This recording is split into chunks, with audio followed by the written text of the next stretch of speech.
ओम शांति। अव्यक्तवाणी 4 मार्च 1969 होली के शुभ अवसर पर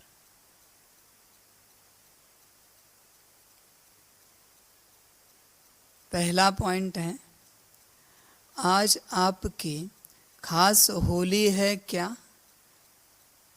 होली कैसे मनाई जाती है? होली मनाने आती है?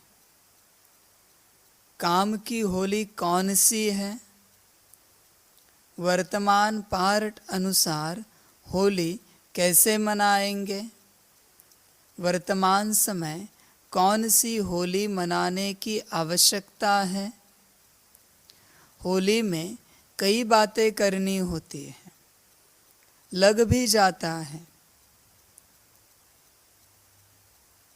जलाया भी जाता है और साथ साथ श्रृंगारा भी जाता है और कुछ मिटाना भी होता है।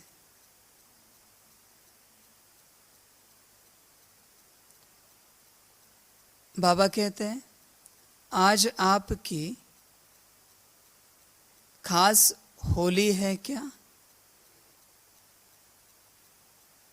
होली कैसे मनाई जाती है? होली मनाने आती है? देखिए, बाबा जो होली की बात कर रहे हैं उसमें बहुत सारी गहराई की बातें हैं।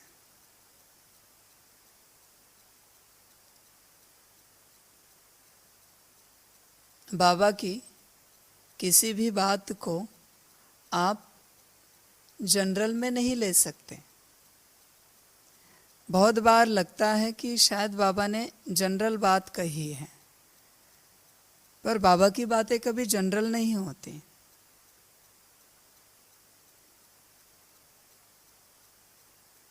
उसका अर्थ आप डायरेक्ट सीधा सीधा नहीं निकाल सकते।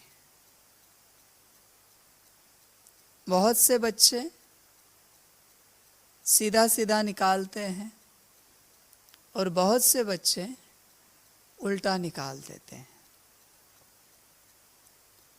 अभी बाबा ने कौन सी बात किस भाव से कही है, किस बात के लिए कही है, किस कार्य के लिए कही है, वो बातें वही समझ सकते हैं जो उस स्थिति में बैठे हैं।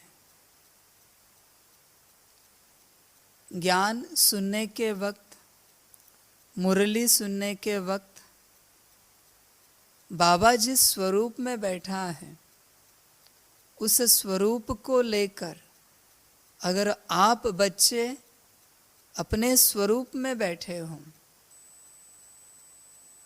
तो ही ज्ञान और मुरली आपको समझ में आएगी।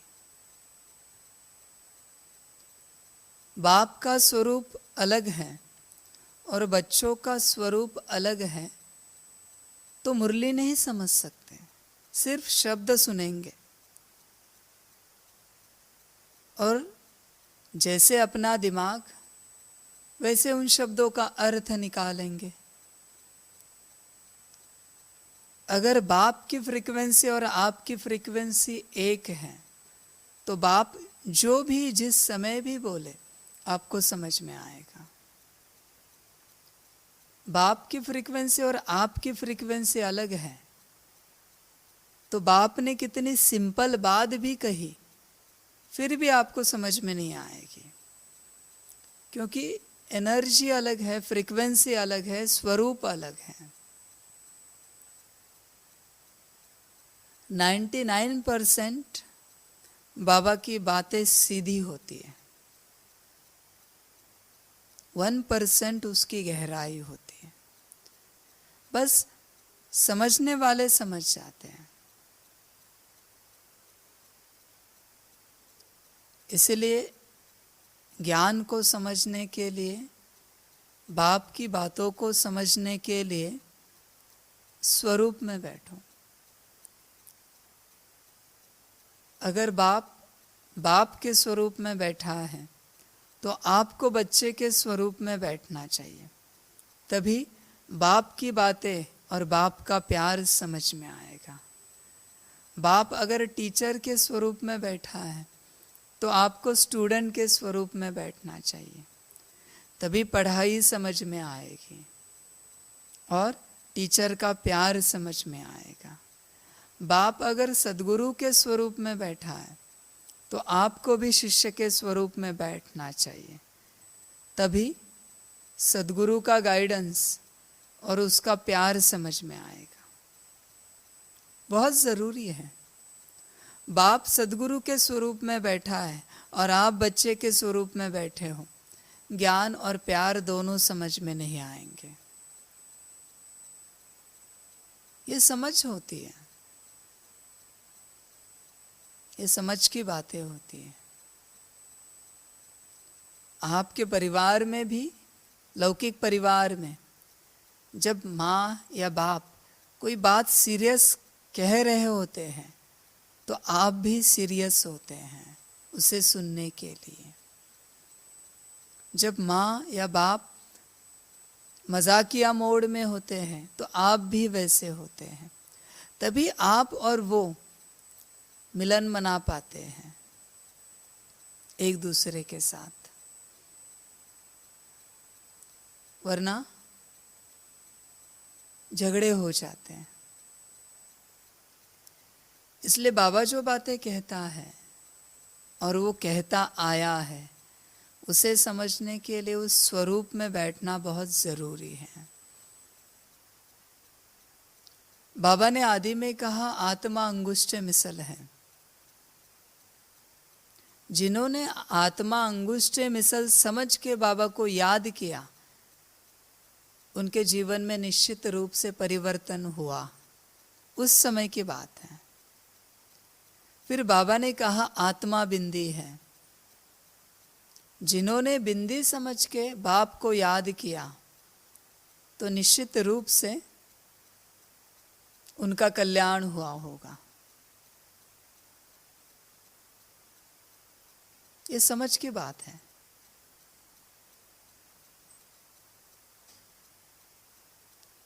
अभी बाप कहता है आत्मा सितारे मिसल है, तो जो सितारा समझ के बाप को याद करेंगे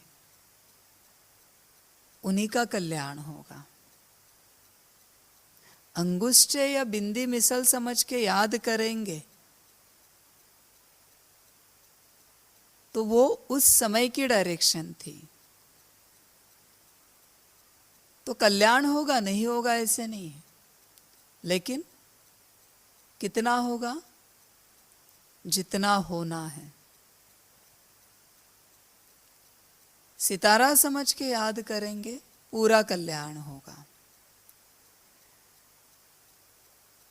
हर बात सही है, लेकिन समय अनुसार। जैसे समय बदला, बाप की डायरेक्शन बदली, वैसे बच्चों को बदलना चाहिए। अगर बदलेंगे तो कल्याण हो जाएगा।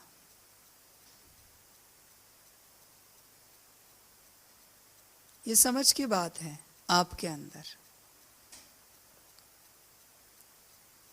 आज आपकी खास होली है क्या? होली कैसे मनाई जाती है? होली मनाने आती है? काम की होली कौन सी है? वर्तमान पार्ट अनुसार होली कैसे मनाएंगे? वर्तमान समय कौन सी होली मनाने की आवश्यकता है? होली में कई बातें करनी होती है। देखिए बाबा कहते हैं लग भी जाता है, जलाया भी जाता है और साथ साथ श्रृंगारा भी जाता है, और कुछ मिटाना भी होता है। बाबा कहते हैं कुछ जलाया जाता है और साथ श्रृंगारा जाता है, कुछ मिटाना भी होता है। ये संगम युग होली का समय है। पूरी होली चल रही है। इस समय में जलाया भी जा रहा है, श्रृंगारा भी जा रहा है और कुछ मिटाया भी जा रहा है। अभी जलाना क्या है? सबसे पहले क्या जलाना है? श्रीमत पर ना चलने की जो आदत है, सबसे पहले उसे जलाओ। देह अभिमान को जलाओ।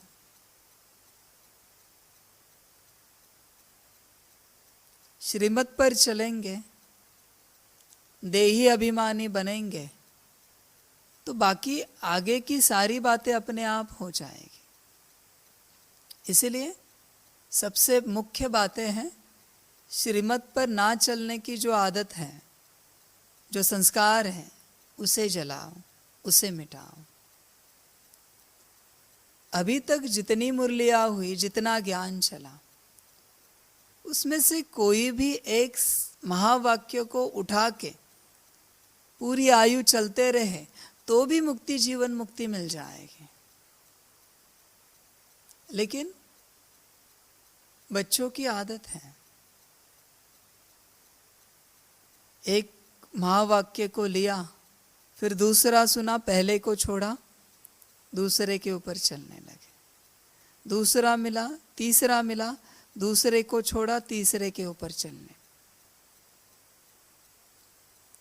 किसी एक बात को पूरा पकड़ के चलो। बाप के महावाक्य हैं, कल्याण निश्चित रूप से होगा। किसी भी बात को पकड़ के चलो, लेकिन ध्यान रखना कि उस बात का अहंकार ना आए कि इतने वर्षों से मेरी यह धारणा है, इतने वर्षों से मैं अमृत वेला कर रही हूं या कर रहा हूं, एक भी मुरली मिस नहीं की।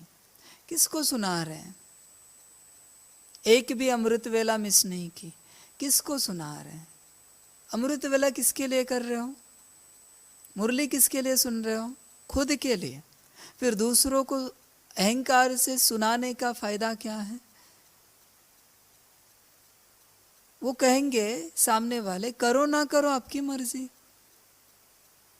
हमें क्यों अहंकार से सुना रहे हैं? इसलिए बाप की किसी भी बात को, छोटी सी छोटी बात को भी धारण करना साधारण बात नहीं है।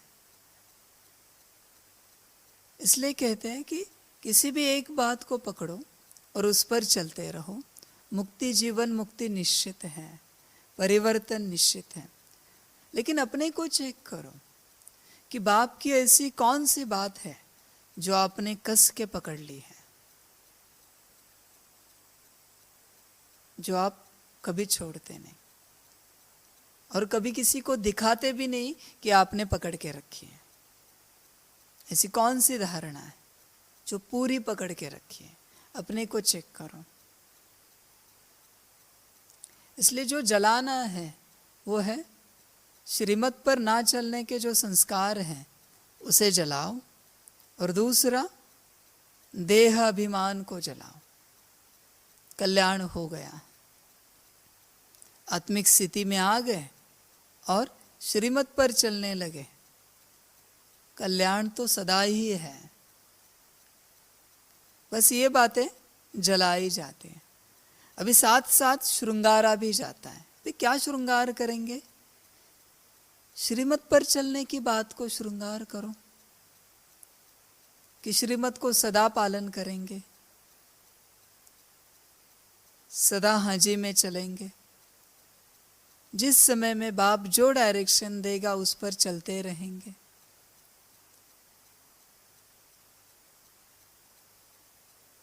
समय एंड्रॉयड और आईओएस का है, और अगर आप लेटर भेज रहे, अभी भी टेलीग्राम कर रहे हैं, तार करते हैं, तो फिर आप बहुत पीछे हैं।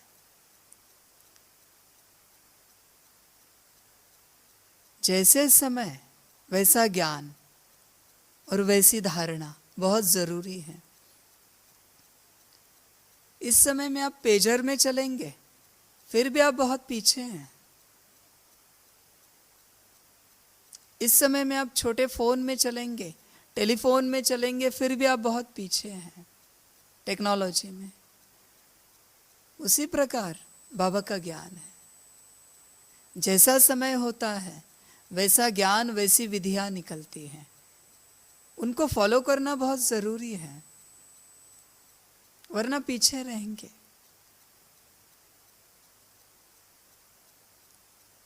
समय के साथ, दुनिया के साथ चलो तो ही विकास होगा। दुनिया मना बाप, समय और बाप के साथ चलो। आपकी दुनिया बाप ही है और कुछ नहीं है,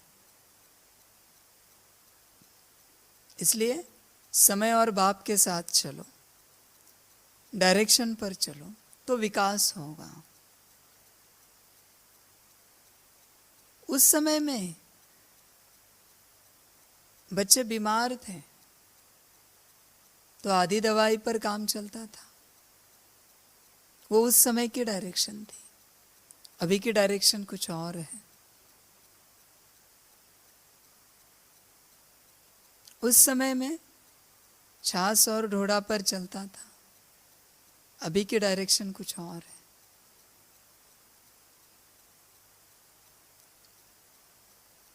इसलिए अभी श्रृंगार क्या करेंगे?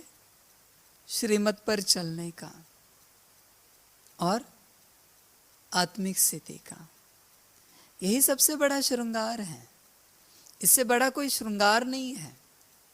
आत्मिक स्थिति में आ गए, श्रीमत पर चलने लगे, गुण शक्तियां तो पीछे से अपने आप आ जाएंगी, उनको लाने की जरूरत नहीं है।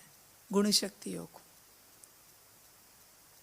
बहुत से बच्चे हैं जो आत्मिक स्थिति में नहीं चलते और गुण शक्तियों को धारण करने की कोशिश कर रहे हैं। कहाँ से होगा? गुण शक्तियां जो धारण करता है वो स्थिति होना बहुत जरूरी है, आत्मा वाली।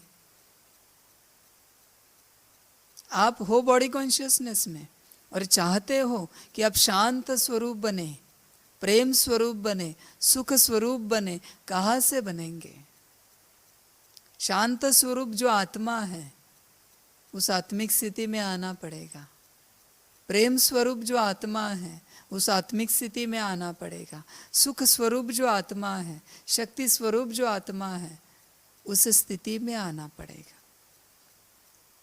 इसलिए श्रृंगार क्या करेंगे? जो जलाया है विपरीत, उससे विपरीत श्रृंगार करना है। श्रीमत पर ना चलना ये जलाया है, देह अभिमान जलाया है, तो श्रीमत पर चलना और देही अभिमानी बनना ये श्रृंगार करेंगे। और कुछ मिटाना भी होता है। जो भी बातें होली में करनी है वह सभी इस समय चल रही है। जलाना क्या है, मिटाना क्या है और रंगना क्या है, श्रृंगारना क्या है, यह सभी कर लेना, इसको कहा जाता है मनाना। देखिए, जलाना, मिटाना, रंगना और श्रृंगारना, ये सारी बातें होना बहुत जरूरी है। होली जलाई नहीं तो होली का आनंद नहीं आता। पुराना मिटाया नहीं तो आनंद नहीं आता होली का। होली में रंग नहीं खेले तो होली का आनंद नहीं आता। और रंग खेलकर, अच्छे से साफ सुथरे होकर श्रृंगार नहीं किया तो होली का आनंद नहीं आता। लौकिक बात है, उसी प्रकार अलौकिक बातें हैं। इसलिए यह सभी कर लेना, इसको कहा जाता है मनाना। अगर इन चारों बातों में से कुछ कमी है तो मनाना नहीं कहेंगे। इसमें से कुछ भी कमी रही तो मनाना नहीं कह सकते। होली के दिनों में बहुत सुंदर सजते हैं। कैसे सजते हैं? देवताओं के समान। आप सभी सजे हुए हैं। देखिए, बाहर से मत सजना, अगर समय मिले तो जरूर सजना, लेकिन पहले अपने को अंदर से सजाना। वाणी बड़ी प्यारी हो। बहुत बार सारे लोग होते हैं, भाई बहनें, सभी एक साथ मिलते हैं तो बहुत प्यार से ओम शांति कहेंगे एक दूसरे को। वहां अपने अंदर का रावण नहीं दिखाएंगे, अपने अंदर का कंस नहीं दिखाएंगे। क्यों? क्योंकि इमेज खराब हो जाएगी, स्टेटस खराब हो जाएगी। तो वह बहुत प्यार से नाटक करेंगे, प्यार से बातें करने का एक दूसरे के साथ। तो बाहर से सजाना waste of time, waste of energy है। अंदर से सजो। वाणी बड़ी मीठी हो अंदर बाहर से। अपने प्यारे जिनके साथ यही कहेंगे कि आपकी अटैचमेंट है, वो आत्माएं मिलती है, तो उनको बहुत प्यार से, रिस्पेक्ट, रिगार्ड से बात कहेंगे। और जो कभी मिले हैं उनके साथ ऊपर ऊपर से बातें करेंगे। बहुत बार ऐसे होता है। अपने परिवार के सदस्य हैं, फर्स्ट चॉइस परिवार का सदस्य रखेंगे और बाद में बाहर वाले रखेंगे। ऐसे होता है। जब तक आपके मन में अंदर वाले और बाहर वाले ये डिफरेंस है ना, तब तक आप विश्व कल्याण नहीं कर सकते। और सोच भी नहीं सकते विश्व कल्याण करने के बारे में, क्योंकि आपने विश्व को बांट दिया है, परिवार वाले और बाहर वाले। इसलिए देवताओं के समान सजो, अंदर बाहर साफ। वाणी बड़ी अच्छी हो, शुद्ध हो, विचार बड़े शुद्ध हो, बड़े अच्छे हो।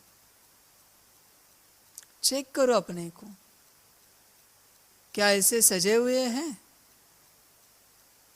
सजावट में कोई कमी तो नहीं है? चेक करना।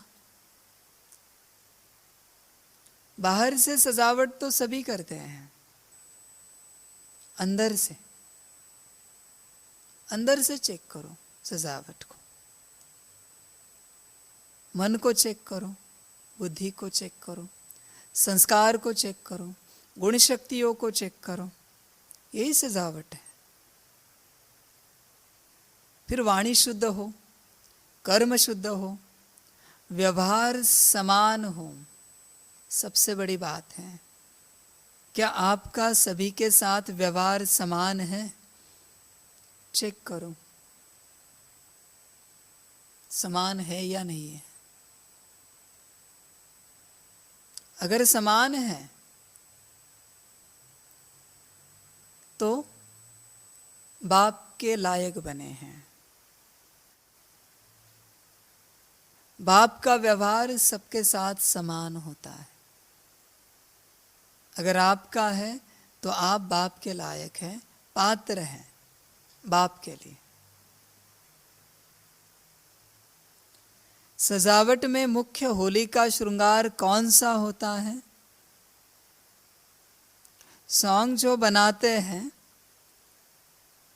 उन्हों को पहले मस्तक में बल्ब लगाते हैं। यह भी इस समय की कॉपी की हुई है। बाबा कहते हैं जो श्रृंगार तैयार करते हैं देवी देवताओं के जैसे, उनके मस्तक में सबसे पहले बल्ब लगाते हैं। ये क्या है?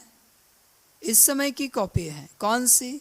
आपका भी काम का मुख्य श्रृंगार है मस्तक पर आत्मा का दीपक जलाना, माना सोल कॉन्शियसनेस अवस्था, यही सबसे बड़ा श्रृंगार है। वो ना हो और उसके बाद कुछ भी हो, सब व्यर्थ है। अगर आत्मिक स्थिति नहीं है और अब बहुत प्यारी प्यारी मीठी मीठी बातें कहते हो, सब व्यर्थ हैं। आत्मिक स्थिति नहीं है और अब शांति वाली बातें कहते हो, सुख वाली बातें कहते हो, बड़ी बड़ी ज्ञान की बातें कहते हो, सब व्यर्थ हैं। बिना आत्मिक स्थिति के जो कुछ भी है वो सब व्यर्थ है। जैसे अगर जान ही नहीं है शरीर में तो सब व्यर्थ है, वैसे आत्मिक स्थिति है। अगर आत्मिक स्थिति नहीं है और शरीर को कितना भी श्रृंगारा तो भी सब व्यर्थ है। इसलिए अपने को चेक करो, आत्मा का दीपक जला है, आप आत्मिक स्थिति में हो? ये पहली सीढ़ी है, इसके बिना आगे नहीं बढ़ सकते। बिना आत्मिक स्थिति के जितना योग किया वो सब टाइम पास किया। देखिए, भल भावना आपकी कितनी भी हो, आप उम्र में छोटे हो, जवान हो, बूढ़े हो, बड़े हो, भले भावना जैसी भी हो, बाबा भावना का भाड़ा दे देगा, लेकिन पढ़ाई तो करनी ही पड़ेगी कि आत्मिक स्थिति में रहकर बाप को याद करना है। अंत समय में सभी को पता चलेगा कि बाप को कितना याद किया और कितनी भावना थी। तो जो जैसे होगा वैसे बाप रिटर्न दे देगा। अगर भावना है तो उसका भाड़ा दे देगा, और पढ़ाई की है तो उसका पद मिलेगा। ऐसे नहीं कि भावना बहुत बड़ी है तो बाबा पद दे देगा, मुश्किल है। पद पढ़ाई से ही मिलेगा, भावना से नहीं मिलेगा। हमेशा इस बात को याद रखना।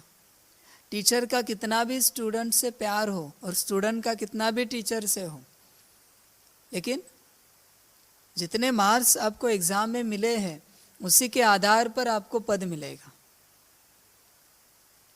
प्यार के आधार पर नहीं मिलेगा, भावना के आधार पर नहीं मिलेगा।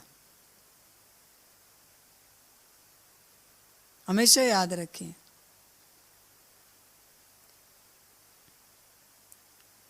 इसकी निशानी बल्ब जलाते हैं, तो कोशिश करना सदा आत्मिक स्थिति में रहने की और बाप के श्रीमत पर चलने की।